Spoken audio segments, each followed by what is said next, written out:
Hello everyone, आज दी video अपनी रीडिंग मॉड्यूल तो है। So in this video we will cover multiple topics of reading and ਆਪਾਂ ਜਿਹੜਾ ਆ ਵਨ ਬਾय ਵਨ ਇੱਕ ਪਲੇਲਿਸਟ ਸਟਾਰਟ ਕਰਨ ਜਾ ਰਹੇ ਹਾਂ ਰੀਡਿੰਗ ਮੋਡਿਊਲ ਦੀ। So let's have a look at ਕਿ what we will cover in this video.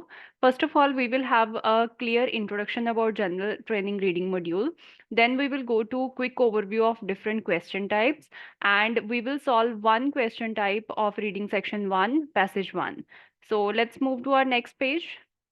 First of all, this is the reading introduction, and as you can see, reading ਦੇ ਵਿੱਚ ਆਪਣੇ ਕੋਲ 60 minutes ਦਾ time ਹੋਏਗਾ. That means 1 hour the time ਹੋਏਗਾ. You will get 4 short passages and 1 long passage. Last passage will be the longer one, section 3, and first to 4 passages ਨੇ section 1 and section 2 ਦੇ that will be short in length. Total questions ਜੋ ਤੁਹਾਨੂੰ ਪੁੱਛੇ ਜਾਣਗੇ that will be 40, and ਆਪਾਂ ਇਹਨੂੰ section wise divide ਵੀ ਕੀਤਾ ਹੋਇਆ ਸੀ for your convenience ਕਿ ਤੁਹਾਨੂੰ ਪਤਾ ਹੋਏ ਕਿ reading ਦੇ ਵਿੱਚ ਜਿਹੜਾ ਮੈਨੂੰ ਕਿਸ basis ਦੇ ਉੱਪਰ question ਜਿਹੜੇ ਨੇ ਉਹ put ਹੋਣੇ ਨੇ।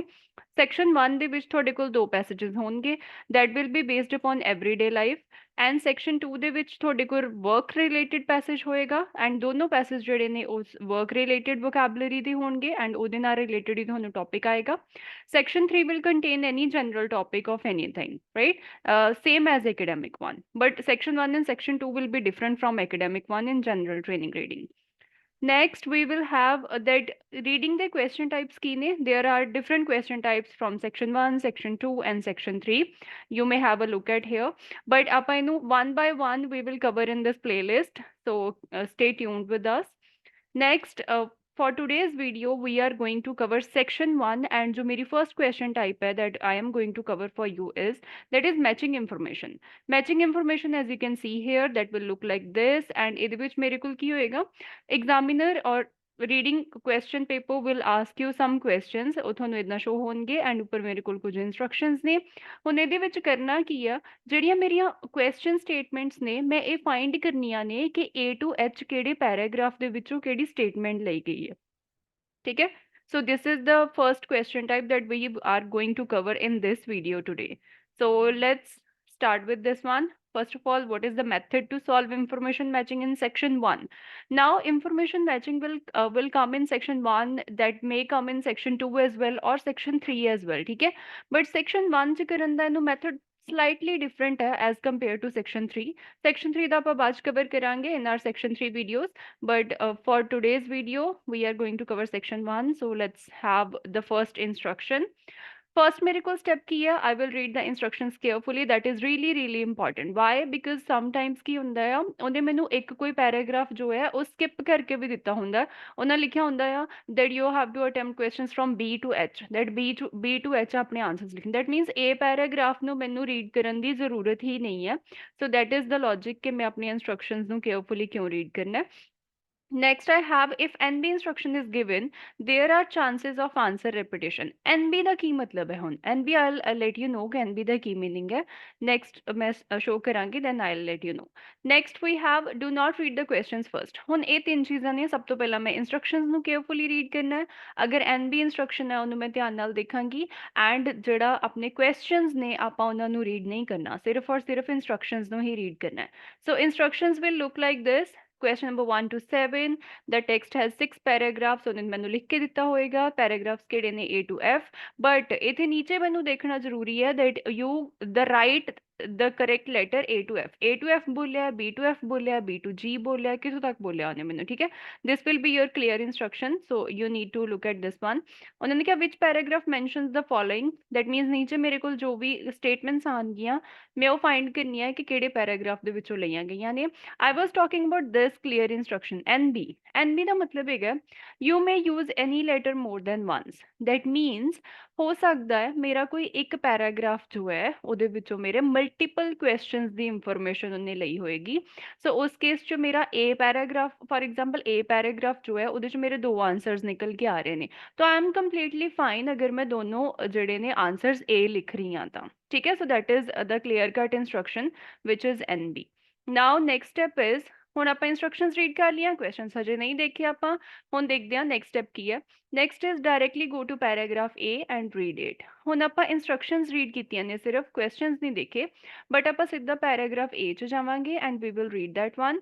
ਬਟ ਰੀਡਿੰਗ ਕਿਵੇਂ ਕਰਨੀ ਹੈ, ਦੈਟ ਇਜ਼ ਰੀਲੀ ਇੰਪੋਰਟੈਂਟ। ਸੀ रीडिंग किवें करनी है, while you are reading you have to underline important information in paragraph, ठीक है। जिद्दां जिद्दां तुसी रीड करते जाओगे तुसी नाल जिहड़ी आ इंपॉर्टेंट इन्फॉर्मेशन नू रीड करी जाना है। So let's have a look at this one. For example this is your paragraph A, so let's read it one. उन्होंने क्या, this is a reading group for teens age 12 to 16। ਹੁਣ ਮੈਨੂੰ ਪਤਾ ਲੱਗ ਗਿਆ ਵੀ ਗਰੁੱਪ ਹੈਗਾ ਟੀਨਸ ਦੇ ਲਈ ਐਂਡ ਉਹਦੀ ਏਜ ਕਿੰਨੀ ਹੈ 12 to 16। ਇਹੋ ਜਿਹੀ ਇਨਫੋਰਮੇਸ਼ਨ ਆਪਣੇ ਲਈ ਇੰਪੋਰਟੈਂਟ ਆ, ਕਿਹਦੇ ਲਈ ਆ, ਏਜ ਵਗੈਰਾ ਅਗਰ ਕੋਈ ਗੱਲ ਕੀਤੀ ਹੋਈ ਆ, which meets on the last Thursday, ਅਗਰ ਕੋਈ ਟਾਈਮਿੰਗ ਦਿੱਤੀ ਹੈ ਦੈਟ ਇਜ਼ ਆਲਸੋ ਇੰਪੋਰਟੈਂਟ, ਉਹਨੂੰ ਮੈਂ ਅੰਡਰਲਾਈਨ ਕਰ ਲਿਆ।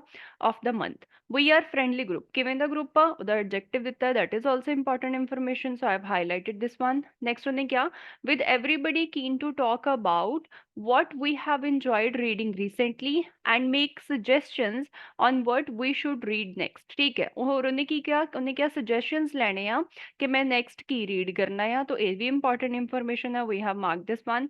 we are massive fans, और कादे कादे fans ने हो, action they, fantasy they and adventure they, so अपन में highlight कर लिया। but we try to include a mix of genres in our choice। ਹੁਣ ਹੋਰ ਉਹਨੇ ਕੀ ਕਿਹਾ, ਕਹਿੰਦਾ ਆਪਾਂ ਕੀ ਇਨਕਲੂਡ ਕਰਨਾ, ਮਿਕਸ ਆਫ ਜੌਨਰਸ ਇਨਕਲੂਡ ਕਰਨੇ ਨੇ, ਤਾਂ ਮਿਕਸ ਆਫ ਜੌਨਰਸ ਨੂੰ ਵੀ ਮੈਂ ਹਾਈਲਾਈਟ ਕਰ ਲਿਆ।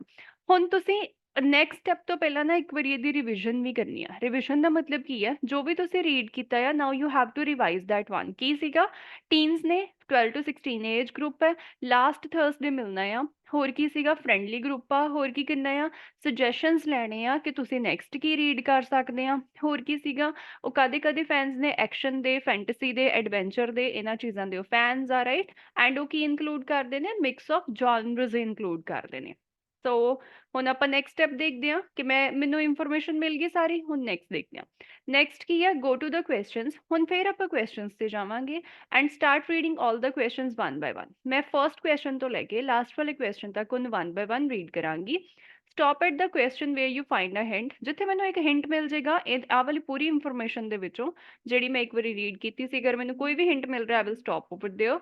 Match question hint with paragraph, ਫਿਰ ਮੈਂ ਕਨਫਰਮ ਕਰਨ ਦੇ ਲਈ ਇੱਕ ਵਾਰੀ ਜੋ ਵੀ ਹਿੰਟ ਮਿਲਿਆ ਹੋਏਗਾ ਉਹਨੂੰ ਪੈਰਾਗ੍ਰਾਫ ਵਾਲੀ ਇਨਫੋਰਮੇਸ਼ਨ ਦੇ ਨਾਲ ਮੈਚ ਕਰਕੇ ਦੇਖਾਂਗੀ। If it will match that will be my confirmed answer. So let's attempt this one. First question read ਕਰਦੇ ਹਾਂ। ਉਹਨਾਂ ਨੇ ਕਿਹਾ, members of this group share ideas for the books they would like to read. Okay, ਹੁਣ ਆਪਾਂ ਇੱਕ ਨਾ they would like to read ਦੀ ਜਗ੍ਹਾ ਤੇ ਮੈਂ ਇੱਕ ਸਟੇਟਮੈਂਟ ਤਾਂ ਦੇਖੀ ਸੀਗੀ that was this one, what we should read next। we should read next ਮੈਂ ਮਤਲਬ ਅੱਗੇ ਕੀ ਪੜ੍ਹਨਾ ਆ, they would like to read is also same ਕਿ ਮੈਂ ਕੀ ਪੜ੍ਹਨਾ ਚਾਹੁੰਦੀ ਆ, ਠੀਕ ਹੈ। ਐਂਡ ਉਹਦੇ ਵਾਸਤੇ ਉਹ ਕੀ ਕਰ ਰਹੇ ਨੇ, ਸ਼ੇਅਰ ਕਰ ਰਹੇ ਨੇ ਆਈਡੀਆਜ਼, ਠੀਕ ਹੈ। ਆਈਡੀਆਜ਼ ਸ਼ੇਅਰ ਕਰ ਰਹੇ ਨੇ। ਇੱਥੇ ਉਹਨੇ ਕੀ ਕਿਹਾ ਸੀਗਾ, ਮੇਕ ਸੁਜੈਸ਼ਨਸ ਦੇਣਾ, ਮਤਲਬ ਕਿ ਆਪਸ ਦੇ ਵਿੱਚ ਗੱਲਬਾਤ ਕਰਨਾ, ਕੋਈ ਸੁਜੈਸਟ ਕਰਨਾ ਐਂਡ ਆਈਡੀਆਜ਼ ਸ਼ੇਅਰ ਕਰਨਾ, that can be the same thing, ਠੀਕ ਹੈ। ਹੁਣ ਮੈਨੂੰ ਇੱਕ ਹਿੰਟ ਮਿਲਿਆ ਸੀ, ਮੈਂ ਮੈਚ ਕਰਾ ਕੇ ਦੇਖਿਆ, according to me it is matching but we will confirm our answer later on, ਠੀਕ ਹੈ। ਆਪਾਂ ਆਂਸਰ ਉਦੋਂ ਤੱਕ ਕਨਫਰਮ ਨਹੀਂ ਕਰਨਾ ਹੈਗਾ ਜਦੋਂ ਤੱਕ ਮੈਂ ਸਾਰੇ ਆਪਸ਼ਨਸ ਨੂੰ ਰੀਡ ਨਹੀਂ ਕਰ ਲੈਂਦੀ। ਨੈਕਸਟ ਆਪਾਂ ਕੁਐਸਚਨ ਦੇਖਦੇ ਹਾਂ। ਉਹਨੇ ਕਿਹਾ, it isn't possible for any new members to join this group at present. New members ਦੀ ਕੋਈ ਗੱਲ ਨਹੀਂ ਹੋ ਰਹੀ ਹੈਗੀ, so we will not mark this one, ਇਹ ਮੇਰਾ ਆਂਸਰ ਨਹੀਂ ਆਏਗਾ। ਉਹਨੇ ਕਿਹਾ, you can get feedback on your own work from other members of this group. Feedback ਦੀ ਗੱਲ ਕਰ ਰਹੇ ਨੇ ਕਿਉਂਕਿ ਇੱਥੇ ਉਹਨਾਂ ਨੇ ਮੇਕ ਸੁਜੈਸ਼ਨਸ ਕਿਹਾ ਸੀਗਾ, that is fine. But suggestions ਜਿਹੜੇ ਨੇ ਤੁਹਾਡੇ ਕੰਮ ਦੇ ਉੱਪਰ ਬੇਸਡ ਨਹੀਂ ਆ, ਫਰੋਮ ਅਦਰ ਮੈਂਬਰਸ, ਇਸ ਚੀਜ਼ ਦੇ ਸੁਜੈਸ਼ਨਸ ਨਹੀਂ ਸੀਗੇ। suggestions sige what you need to read next, okay, so this can't be my answer then. Next, this group focuses on stories belonging to just one genre. No, not at all, this was not about one genre, this was of mix of genres, right? So inu ਆਪਾਂ eliminate ਕਰ ਦਾਂਗੇ। next ਉਹਨਾਂ ਨੇ ਕਿਹਾ, work produced by members of this group will be available to the public the I don't think ਕਿਤੇ ਵੀ ਕੋਈ ਗੱਲ ਹੋ ਰਹੀ ਆ, so we will not consider this one. Next, this group doesn't read or write either poetry or fiction। ਨਾ ਤਾਂ ਕਿਤੇ poetry ਦੀ ਗੱਲ ਕਰ ਰਹੇ ਨੇ, ਬਟ ਅਗਰ ਮੈਂ ਫਿਕਸ਼ਨ ਦੇਖਾਂ ਤਾਂ ਇੱਥੇ ਫੈਂਟਸੀ ਬਾਰੇ ਉਹਨਾਂ ਨੇ ਗੱਲ ਕੀਤੀ ਆ, ਬਟ ਇਹ ਕੁਐਸਚਨ ਕੀ ਆ, ਇਹਦੇ ਵਿੱਚ ਫਿਕਸ਼ਨ ਨਹੀਂ ਹੈਗਾ, ਬਟ ਇਹਦੇ ਤਾਂ ਉਹ ਫਿਕਸ਼ਨ ਦੇ ਫੈਨ ਨੇ, ਠੀਕ ਹੈ। ਨੈਕਸਟ ਦੇਖਦੇ ਹਾਂ, this group would suit someone who thinks they could write a book। writing a book, they are not talking about this thing, right? So ਫਿਲਹਾਲ ਜੋ ਮੈਨੂੰ ਆਂਸਰ ਲੱਗ ਰਿਹਾ that should be number 1, so we will mark this one as our answer, number A, ਠੀਕ ਹੈ। Next ਹੁਣ ਆਪਾਂ next step ਦੇਖਦੇ ਹਾਂ। ਹੁਣ ਮੈਨੂੰ ਇੱਕ ਕੁਐਸਚਨ ਮਿਲ ਗਿਆ, I have attempted one question, now what is the strategy for attempting next question or rest of the questions? Next, what you have to do is you have to read all the questions to find if any answer matches same paragraphs, again, अगर कोई होर answer match करदा हुंदा so we would have marked A to that question also, but ਇੱਥੇ ਕੋਈ ਹੋਰ ਨਹੀਂ mark ਕਰ ਰਿਹਾ, so that's why I'm not writing it, writing A answer to any other question. Next is repeat the same process for all the paragraphs. ਹੁਣ ਜਿਵੇਂ ਆਪਾਂ first paragraph attempt ਕੀਤਾ ਨਾ ਕਿ ਪਹਿਲਾਂ paragraph read ਕੀਤਾ, ਫਿਰ ਸਾਰੇ questions ਦੇ ਨਾਲ match ਕਰਕੇ ਦੇਖਿਆ, ਜਿੱਥੇ ਮੈਨੂੰ hint ਮਿਲਿਆ ਮੈਂ ਉਹ ਵਾਲੇ hint ਨੂੰ ਜਾ ਕੇ match ਕਰਵਾਉਣ ਦਾ try ਕੀਤਾ, ਠੀਕ ਹੈ। ਸੇਮ ਤੁਸੀਂ ਜਿਹੜਾ ਆ ਉਹ next ਹੁਣ B paragraph ਦੇ ਲਈ ਵੀ try ਕਰਨਾ ਹੈ, next C, D, E and so on, right? So let's try this strategy on our next passage or rest of the passage. Question number A we have already attempted and our answer was this one. Question number 1 ਦਾ ਮੇਰੇ ਕੋਲ answer ਕੀ ਆਇਆ ਸੀਗਾ A option, ਠੀਕ ਹੈ। ਹੁਣ now let's attempt question number B. Let me annotate this one for you so that it will be easy for you. Okay. Now question number B, they are saying, would you like to share your writing with others? Okay, sharing writing with others. And here their constructive suggestions, ठीक है, suggestions ਨੂੰ here करना है for how to improve it, ठीक है। suggestions ਕਾਦੇ basis ਤੇ ਨੇ ਉਹਨੂੰ ਮੈਂ highlight ਕਰ ਰਿਹਾ। Have you got a book inside you but need the inspiration to get started? ਕਹਿੰਦਾ ਤੁਹਾਡੇ ਅੰਦਰ ਤੁਹਾਨੂੰ ਬੁੱਕ ਮਿਲੀ, ਅੰਦਰ ਮੀਨਸ ਕਿ ਤੁਸੀਂ ਸੋਚ ਲਿਆ ਹੋਇਆ ਬੁੱਕ ਦੇ ਬਾਰੇ ਚ, but you need the inspiration ਚਾਹੀਦੀ ਹੈ ਉਹਨੂੰ start ਕਰਨ ਦੀ। Build your confidence to begin formulating ideas, okay, or for storylines and characters at our regular workshops, ठीक है।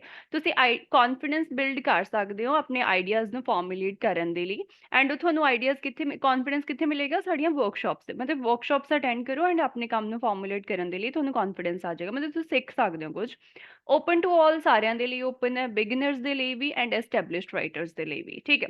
ਇੱਕ ਵਾਰੀ ਰਿਵੀਜ਼ਨ ਬਹੁਤ ਜ਼ਿਆਦਾ ਇੰਪੋਰਟੈਂਟ ਹੈ, so let's revise this one. ਪਹਿਲਾ ਪੁਆਇੰਟ ਕੀ ਸੀਗਾ, ਸ਼ੇਅਰਿੰਗ ਆਈਡੀਆਜ਼ ਵਿਦ ਅਦਰਸ, ਠੀਕ ਹੈ, ਐਂਡ ਉਹਨਾਂ ਦੀ ਕੀ ਲੈਣੇ ਆ, ਕੰਸਟਰਕਟਿਵ ਸੁਜੈਸ਼ਨਸ ਲੈਣੇ ਆ, ਕਾਦੇ ਉੱਪਰ ਸੁਜੈਸ਼ਨਸ ਲੈਣੇ ਆ, ਹਾਊ ਟੂ ਇੰਪਰੂਵ ਇਟ, ਉਹਨੂੰ ਇੰਪਰੂਵ ਕਿਵੇਂ ਕਰਨਾ, ਇਸ ਚੀਜ਼ ਦੇ ਸੁਜੈਸ਼ਨਸ ਲੈਣੇ ਆ, ਠੀਕ ਹੈ। ਨੈਕਸਟ ਕੀ ਸੀਗਾ, ਅਗਰ ਤੁਸੀਂ ਬੁੱਕ ਲਿਖਣਾ, ਇਨਸਾਈਡ ਬੁੱਕ ਮਤਲਬ ਅਗਰ ਤੁਹਾਡੇ ਤੁਸੀਂ ਸਟੋਰੀ ਸੋਚ ਰੱਖੀ ਹੈ, ਦੈਟ ਮੀਨਸ ਬੁੱਕ ਲਿਖਣਾ ਚਾਹੁੰਦੇ ਹੋ, ਤਾਂ ਯੂ ਵਿਲ ਗੈਟ ਇੰਸਪੀਰੇਸ਼ਨ, ਤੁਹਾਨੂੰ ਇੰਸਪੀਰੇਸ਼ਨ ਮਿਲੇਗੀ, ਮਤਲਬ ਬੁੱਕ ਲਿਖਣ 'ਚ ਤੁਹਾਡੀ ਹੈਲਪ ਕਰੇਗਾ ਇਹ। ਨੈਕਸਟ ਕੀ ਸੀਗਾ, ਹੈਲਪ ਕਿਵੇਂ ਕਰੇਗਾ, ਤੁਸੀਂ ਵਰਕਸ਼ਾਪਸ ਅਟੈਂਡ ਕਰ ਸਕਦੇ ਆ, ਐਂਡ ਲਾਸਟ ਕੀ ਸੀਗਾ, it is open to all, beginners ਦੇ ਲਈ ਵੀ, ਐਸਟੈਬਲਿਸ਼ਡ ਰਾਈਟਰਸ ਦੇ ਲਈ ਵੀ। So let's read this one. ਹੁਣ ਆਪਾਂ ਬਾਕੀ ਦੇ ਕੁਐਸਚਨਸ ਰੀਡ ਕਰਾਂਗੇ। It isn't possible for any new members, ਆਪਾਂ ਇੱਥੇ ਰੁਕ ਜਾਾਂਗੇ, ਕੋਈ ਵੀ ਨਿਊ ਮੈਂਬਰਸ ਦੀ ਗੱਲ ਨਹੀਂ ਹੋ ਰਹੀ ਹੈਗੀ। ਯੂ ਕੈਨ ਗੈਟ ਫੀਡਬੈਕ ਤਾਂ ਹੋ ਰਹੀ ਹੈ on your own work from other members of this group, ਤੁਹਾਨੂੰ ਫੀਡਬੈਕ ਮਿਲੇਗੀ other members of this group ਤੋਂ, ਠੀਕ ਹੈ। ਉਹਨੇ ਕਿਹਾ would like to share your writings with others and hear their constructive suggestions. I think ਇਹ ਮੇਰੇ ਕੋਲ ਹੋ ਸਕਦਾ ਆ, ਆਪਾਂ ਇਹਨੂੰ ਕੁਐਸਚਨ ਮਾਰਕ ਕਰ ਲੈਂਦੇ ਆ। ਨੈਕਸਟ ਦੇਖਦੇ ਆ, this group focuses on stories belonging to just one genre. They are not talking about a genre, so I will not consider this one. This will be crossed, this is crossed. Next, work produced by members of this group will be available to public ਦੀ ਕੋਈ ਗੱਲ ਨਹੀਂ ਹੋ ਰਹੀ। This group doesn't read or write either poetry or fiction, ਇਹਦੀ ਕੋਈ ਗੱਲ ਨਹੀਂ ਹੋ ਰਹੀ। This group would suit someone who thinks they could write a book. They could write a book, ਬਿਲਕੁਲ, if you have book inside you, so you may join this group, ठीक है। So let's confirm our answers. First answer ਕੀ ਸੀਗਾ, this one, ਕਿ ਤੁਹਾਨੂੰ feedback ਮਿਲੇਗੀ ਤੁਹਾਡੇ ਕੰਮ ਦੇ basis ਤੇ, ਉਹਨਾਂ ਨੇ ਕਿਹਾ ਸੀਗਾ you will share your ideas with others and on the constructive suggestions ਮਿਲਣਗੇ। This is my first answer. ਹੋਰ ਆਨਸਰ ਕਿਹੜਾ ਆ ਸਕਦਾ ਹੈ ਇਹਦੇ ਚ, ਧਿਆਨ ਨਾਲ ਦੇਖੋ, ਹੋਰ ਕਿਹੜਾ ਸੀਗਾ ਕਿ ਜੇ ਤੁਸੀਂ book write ਕਰਨਾ ਚਾਹੁੰਦੇ ਹੋ, so this will suit you. So this is my answer. So we have done with our second paragraph. Now let's move to the next one. Next ਉਹਨਾਂ ਨੇ ਕਿਹਾ we meet on our second and fourth Mondays of each month in members' homes. The group is open to men and women ਦੇ ਲਈ ਆ who enjoy discussing the themes, ਜਿਹੜੇ theme discuss ਕਰਨਾ ਚਾਹੁੰਦੇ ਆ। Issues found in ਕਾਦੇ ਉੱਪਰ theme discuss ਕਰਨਾ ਚਾਹੁੰਦੇ ਆ, science fiction ਦੇ ਉੱਪਰ। Our books are usually those written from 1960s onwards ਤੋਂ ਲਿਖੀਆਂ ਹੋਈਆਂ ਨੇ and include feminist, science fiction, cyberpunk and scientific romance, ਠੀਕ ਹੈ। ਹੁਣ ਇਹ ਸਾਰਾ ਕੁਝ ਉਹਨੇ ਕੀ ਕਿਹਾ, ਪਹਿਲਾ ਕੀ ਆ, ਸੈਕਿੰਡ ਤੇ ਫੋਰਥ ਮੰਡੇਜ਼। ਹੁਣ ਤੁਸੀਂ ਧਿਆਨ ਨਾਲ ਦੇਖੋ, ਇੱਥੇ ਟਾਈਮਿੰਗ ਨਾਲ ਰਿਲੇਟਡ ਮੇਰੇ ਕੋਲ ਕੋਈ ਵੀ ਆਪਸ਼ਨ ਨਹੀਂ ਹੈਗੀ, ਸੋ ਜਿੱਥੇ ਇੱਥੇ ਵੀ ਟਾਈਮਿੰਗ ਆਉਂਦੀ ਆ ਮੰਡੇ, ਟਿਊਜ਼ਡੇ ਔਰ ਸਮਥਿੰਗ, ਮੈਨੂੰ ਉਹਨੂੰ ਧਿਆਨ ਦੇਣ ਦੀ ਲੋੜ ਨਹੀਂ ਹੈਗੀ। ਪਹਿਲਾ ਸੈਕਿੰਡ ਪੁਆਇੰਟ ਹੋਰ ਕੀ ਸੀਗਾ, ਮੈਨ ਐਂਡ ਵੂਮਨ ਜੈਂਡਰ ਦੀ ਕੋਈ ਵੀ ਕੁਐਸਚਨ ਨਹੀਂ ਹੈਗਾ, so I will not pay attention to this one. ਹੁਣ ਇਹਦੇ ਵਿੱਚ ਹੋਰ ਕੀ ਸੀਗਾ, ਉਹਨੇ ਕਿਹਾ ਸਾਇੰਸ ਫਿਕਸ਼ਨ ਦੇ ਉੱਪਰ ਬੇਸਡ ਆ, ਠੀਕ ਹੈ। ਨੈਕਸਟ ਲਾਈਨ 'ਚ ਵੀ ਉਹਨੇ ਲਿਖਿਆ ਹੈਗਾ ਇੱਕ ਆਦੇ ਉੱਪਰ ਬੇਸਡ ਆ, ਸਾਇੰਸ ਫਿਕਸ਼ਨ ਦੇ ਉੱਪਰ, ਸਾਈਬਰ ਪੰਕ ਦੇ ਉੱਪਰ, ਸਾਇੰਟਿਫਿਕ ਰੋਮਾਂਸ ਦੇ ਉੱਪਰ। ਦੈਟ ਮੀਨਸ ਸਾਰਾ ਕੁਝ ਕਿਹਦੇ ਉੱਪਰ ਬੇਸਡ ਆ, ਸਾਇੰਸ ਦੇ ਉੱਪਰ ਬੇਸਡ ਆ, ਠੀਕ ਹੈ। ਅਗਰ ਆਪਾਂ ਧਿਆਨ ਨਾਲ ਦੇਖੀਏ, ਹੁਣ ਫਰਸਟ ਆਪਸ਼ਨ ਰੀਡ ਕਰਦੇ ਆ, it is impossible for new members ਦੀ ਕੋਈ ਗੱਲ ਨਹੀਂ ਹੋ ਰਹੀ। ਫੋਰਥ ਕੁਐਸਚਨ ਕੀ ਸੀਗਾ, this group focuses on stories belonging to just one genre. if you consider this one, this will be correct one, ਕਿਉਂਕਿ ਵਨ ਜॉनर ਹਜੇ ਤੱਕ ਮੈਨੂੰ ਮਿਲਿਆ ਕਿ ਇਹਦੇ ਵਿੱਚ ਸਾਇੰਸ ਦੀ ਗੱਲ ਹੋ ਰਹੀ ਹੈ। ਨੈਕਸਟ ਕੀ ਹੈ, work produce by members of this group will be available to public ਦੀ ਕੋਈ ਗੱਲ ਨਹੀਂ ਹੋਈ। This group doesn't read or write either poetry or fiction. Poetry ਤਾਂ ਨਹੀਂ ਲਿਖਦਾ, ਇਹਦੇ ਬਾਰੇ 'ਚ ਕੋਈ ਗੱਲ ਨਹੀਂ ਕੀਤੀ, ਬਟ ਫਿਕਸ਼ਨ ਇਹ ਲਿਖ ਰਿਹਾ ਆ। ਤਾਂ ਇੱਥੇ ਉਹਨੇ ਕਿਹਾ ਸੀ ਇਹ ਨਹੀਂ ਲਿਖਦਾ ਹੈਗਾ, so this will be crossed, okay. So ਮੇਰਾ ਜੋ ਆਂਸਰ ਆਉਣਾ ਚਾਹੀਦਾ ਆ, that should be option number 4, okay, correct। so this is my answer। next question, next they are saying this is an open group है for parents ਦੇ ਲਈ ਆ, ਉੱਥੇ ਕੋਈ ਗੱਲ ਨਹੀਂ ਕੀਤੀ ਸੀਗੀ, and toddlers ਦੇ ਲਈ ਆ, not talking about anything। next, plain children's library while the meeting is taking place the group reads mainly fiction ਲਿਖਦਾ ਆ, ਇੱਥੇ ਉਹਨੇ ਕਿਹਾ fiction ਨਹੀਂ ਲਿਖਦਾ, ਇਹ ਵੀ ਮੇਰਾ ਨਹੀਂ ਆਣਾ ਚਾਹੀਦਾ। of different genre, ਇੱਥੇ one genre ਸੀਗਾ, this is not my answer। books are supplied by the library, anyone is welcome, ਕੌਣ welcome ਆ ਕੌਣ ਨਹੀਂ ਆ, ਕੋਈ question ਨਹੀਂ ਹੈਗਾ। have a look at our website to see what the book is for the next meeting। now you will see ਕਿ ਜਿਵੇਂ ਜਿਵੇਂ ਮੈਂ questions attempt ਕਰਦੀ ਜਾ ਰਹੀ ਹਾਂ ਨਾ, ਮੇਰੇ ਮਾਈਂਡ 'ਚ ਮੈਨੂੰ questions ਜਿਹੜੇ ਨੇ ਉਹ ਰਿਮੈਂਬਰ ਵੀ ਹੋ ਗਏ ਨੇ, ਐਂਡ ਮੇਰੇ ਲਈ ਨੈਕਸਟ questions ਨੂੰ ਅਟੈਂਪਟ ਕਰਨਾ ਈਜ਼ੀ ਆ। ਹੁਣ ਮੇਰੇ ਕੋਲ ਸਿਰਫ 3 questions ਰਹਿ ਗਏ ਸੀਗੇ, ਉਹਨਾਂ ਦੇ ਵਿੱਚ ਮੈਨੂੰ ਪਤਾ ਲੱਗ ਗਿਆ ਨਾ ਤੇ ਪਬਲਿਕ ਦੀ ਕੋਈ ਗੱਲ ਹੋ ਰਹੀ ਹੈ, ਨਾ ਫਿਕਸ਼ਨ ਦੀ, ਨਾ ਨਿਊ ਮੈਂਬਰ ਦੀ, ਠੀਕ ਹੈ। ਸੋ ਇਹਦੇ ਵਿੱਚ ਡੀ ਆਪਸ਼ਨ 'ਚ ਮੇਰਾ ਕੋਈ ਵੀ ਆਂਸਰ ਜਿਹੜਾ ਆ that will not be my answer, ਠੀਕ ਹੈ, ਕੋਈ ਵੀ ਆਂਸਰ ਨਹੀਂ ਆਏਗਾ ਇਹਦੇ 'ਚ। ਨੈਕਸਟ ਆਪਾਂ ਅਟੈਂਪਟ ਕਰਦੇ ਹਾਂ। ਨੈਕਸਟ ਉਹਨੇ ਕਿਹਾ every month members of this group read a fabulous business book read ਕਰਨਗੇ which is then discussed when we meet, ਠੀਕ ਹੈ। ਹਜੇ ਤੱਕ ਉਹਨੇ ਗੱਲ ਕੀਤੀ ਕਿ ਬਈ ਬਿਜ਼ਨਸ ਬੁੱਕ ਆ। At our meetings we will have the chance to network with other members ਨਾਲ ਮਿਲਣ ਦਾ ਚਾਂਸ ਮਿਲੇਗਾ। ਆਲ ਲਾਈਕ ਮਾਈਂਡਡ ਕਾਦੇ ਬੇਸਿਸ ਤੇ ਨੇ, ਬਿਜ਼ਨਸ ਵੂਮਨ ਦੇ ਬੇਸਿਸ ਤੇ, in a relaxed environment. There will be lots of ideas होंगे to discuss as well as refreshments and lots of fun भी होएगा, ठीक है। ਹੁਣ ਧਿਆਨ ਨਾਲ ਦੇਖੋ ਇਹਦੇ ਵਿੱਚ ਕੀ ਨੇ, ਐਵਰੀ ਮੰਥ ਜਿਹੜੇ ਮੈਂਬਰਸ ਨੇ ਉਹ ਕਾਦੇ ਉੱਪਰ ਮਤਲਬ ਰੀਡ ਕਰਨਗੇ, ਕੀ ਰੀਡ ਕਰਨੇ, ਬਿਜ਼ਨਸ ਬੁੱਕ, ਠੀਕ ਹੈ। ਹੁਣ ਅਗਰ ਮੇਰੇ ਕੋਲ 3 ਆਪਸ਼ਨ ਸੀਗੀਆਂ, ਪਹਿਲਾ ਸੀਗਾ ਅਵੇਲੇਬਲ ਟੂ ਪਬਲਿਕ ਆ, ਦੂਜਾ ਸੀਗਾ ਨਿਊ ਮੈਂਬਰਸ ਨੇ, ਥਰਡ ਸੀਗਾ ਪੋਇਟਰੀ ਆਫ ਫਿਕਸ਼ਨ, ਇਹਦੇ ਵਿੱਚ ਰੀਡ ਔਰ ਰਾਈਟ ਨਹੀਂ ਹੁੰਦੀ, ਠੀਕ ਹੈ। ਪੋਇਟਰੀ ਆਫ ਅਗਰ ਤੁਹਾਡੇ ਮਾਈਂਡ 'ਚ ਕੋਈ ਵੀ ਕੁਐਸਚਨ ਹੈ ਨਾ ਕਿ ਲਾਈਕ ਇੱਥੇ ਵੀ ਵਨ ਜॉनर ਹੈ ਐਂਡ ਇੱਥੇ ਵੀ ਬਿਜ਼ਨਸ ਦੀ ਗੱਲ ਹੋ ਰਹੀ ਹੈ, ਬਟ ਉੱਪਰ ਵਾਲੀ ਆਪਸ਼ਨ 'ਚ ਵੀ ਇੱਕ ਹੀ ਜॉनर ਸੀਗਾ, ਤਾਂ ਮੈਂ ਕਿਹੜਾ ਆਂਸਰ ਲਗਾਵਾਂਗੀ, ਠੀਕ ਹੈ, ਕਿਉਂਕਿ ਇਦਾਂ ਦੀ ਕਨਫਿਊਜ਼ਨ ਵੀ ਆ ਸਕਦੀ ਹੈ। ਹੁਣ ਇਹਦੇ ਵਿੱਚ ਮੇਰੇ ਕੋਲ ਨਾ ਵਨ ਜॉनर ਵਾਲਾ ਜਿਹੜਾ ਉਹ ਸੀ ਆਪਸ਼ਨ ਹੀ ਆਏਗਾ, ਈ ਕਿਉਂ ਨਹੀਂ ਆਏਗਾ, because this is about stories, ਇਹ ਸਟੋਰੀਜ਼ ਦੇ ਬਾਰੇ 'ਚ ਆ, ਐਂਡ ਸਟੋਰੀਜ਼ ਮੈਨੂੰ ਕਿੱਥੇ ਮਿਲ ਰਹੀਆਂ ਸੀਗੀਆਂ, that was in this paragraph. Stories ਕਿਵੇਂ, ਨੋਵਲਸ ਨੇ ਇਹ, ਠੀਕ ਹੈ। ਸਾਇੰਸ ਫਿਕਸ਼ਨ ਆ, ਸਾਇੰਸ ਰੋਮਾਂਸ ਆ, ਤਾਂ ਥੀਸ ਆਰ ਸਟੋਰੀਜ਼, ਰਾਈਟ। ਇੱਥੇ ਉਹਨੇ ਕਿਤੇ ਨਹੀਂ ਗੱਲ ਕੀਤੀ ਕਿ ਸਟੋਰੀਜ਼ ਦੇ ਬਾਰੇ 'ਚ ਆ, ਕਲੀਅਰ ਹੈ। ਸੋ ਹੁਣ ਇੱਥੇ ਮੇਰਾ ਫਿਰ ਆਂਸਰ ਕੀ ਬਣਨਾ ਚਾਹੀਦਾ, ਦਿਸ ਵਨ, ਸਿਕਸਥ ਵਨ। ਉਹਨੇ ਕਿਹਾ ਦਿਸ group doesn't read or write either poetry, ਨਾ ਤਾਂ ਪੋਇਟਰੀ ਰੀਡ ਰਾਈਟ ਕਰਦਾ ਨਾ ਫਿਕਸ਼ਨ, ਤਾਂ ਇਹ ਕੀ ਰੀਡ ਰਾਈਟ ਕਰਦਾ ਸੀਗਾ, ਬਿਜ਼ਨਸ ਦੇ ਬਾਰੇ 'ਚ ਸੀਗਾ। So let's confirm our answer, so E option is my answer. Next question, next they are saying our writing group for young poets ਦੇ ਲਈ ਆ, ਉਹਨਾਂ ਦੀ ਏਜ ਇੰਨੀ ਆ ਐਂਡ ਉਹ ਕਿੱਥੇ ਨੇ, ਲਾਇਬ੍ਰੇਰੀ 'ਚ। You will explore how to power up your imagination and your poems ਜਿਹੜੀਆਂ ਨੇ will be displayed in the library and online। ਤੁਹਾਡੀਆਂ poems ਜਿਹੜੀਆਂ ਨੇ ਉਹ ਲਾਇਬ੍ਰੇਰੀ ਤੇ ਆਨਲਾਈਨ 'ਚ ਡਿਸਪਲੇ ਹੋਣਗੀਆਂ। The group meets fortnightly, fortnightly ਦਾ ਮਤਲਬ ਹੁੰਦਾ every 14 days, 14 ਦਿਨ ਦੇ ਪੀਰੀਅਡਸ ਨੂੰ ਜਾਂ 2 ਵੀਕਸ ਦੇ ਪੀਰੀਅਡਸ ਨੂੰ fortnight ਬੋਲਦੇ ਨੇ। ਕਹਿੰਦਾ ਤੁਸੀਂ fortnightly ਮਿਲੋਗੇ ਸੈਟਰਡੇਜ਼ ਨੂੰ, ਮਤਲਬ ਹਰ 14 ਦਿਨ ਬਾਅਦ ਤੁਸੀਂ ਸੈਟਰਡੇਜ਼ ਨੂੰ ਮਿਲੋਗੇ, from 12 PM to 2 PM। the group is currently full, ਹੁਣ ਤਾਂ full ਆ, but anyone interested, ਅਗਰ ਤੁਸੀਂ interested ਹੋ, is welcome to join the membership waiting list, right। ਹੁਣ ਮੇਰੇ ਕੋਲ questions ਕੀ ਸੀਗੇ, ਫਰਸਟ ਸੀਗਾ ਨਿਊ ਮੈਂਬਰਸ ਜੁਆਇਨ ਕਰ ਸਕਦੇ ਨੇ, ਐਨੀ ਨਿਊ ਮੈਂਬਰ ਐਟ ਪ੍ਰੈਜ਼ੈਂਟ ਜਿਹੜਾ ਆ ਉਹ ਪੋਸੀਬਲ ਨਹੀਂ ਹੈਗਾ, ਤੁਸੀਂ ਹਜੇ ਨਹੀਂ ਜੁਆਇਨ ਕਰ ਸਕਦੇ, ਲੇਟਰ ਔਨ ਕਰ ਸਕਦੇ। ਅਗਰ ਧਿਆਨ ਨਾਲ ਦੇਖਾਂਗੇ, so this is my answer, waiting list ਦੇ ਵਿੱਚ ਰਹਿ ਸਕਦੇ ਹੋ ਤੁਸੀਂ if you are interested to join. that means currently ਤਾਂ full ਆ, at present it is not available for new members. This should be my answer. And last one is एक मेरे को की सीगा available to the public. Available to the public किਵੇਂ आएगा उन्हें क्या displayed in the library and online and library ਚ display हो रहा है. So my both the answers, both the questions ਜਿਹੜੇ ਨੇ ਉਹਨਾਂ ਦੇ answers ਕੀ ਆਣਗੇ option F. I hope you are very much clear that how to attempt part 1 or section 1 in general training IELTS reading. If you like my method and the strategies, you may follow me for more videos like this. And I'm giving you a link. I'm giving you link for my channel. So stay tuned with us. I hope you like it. Thank you.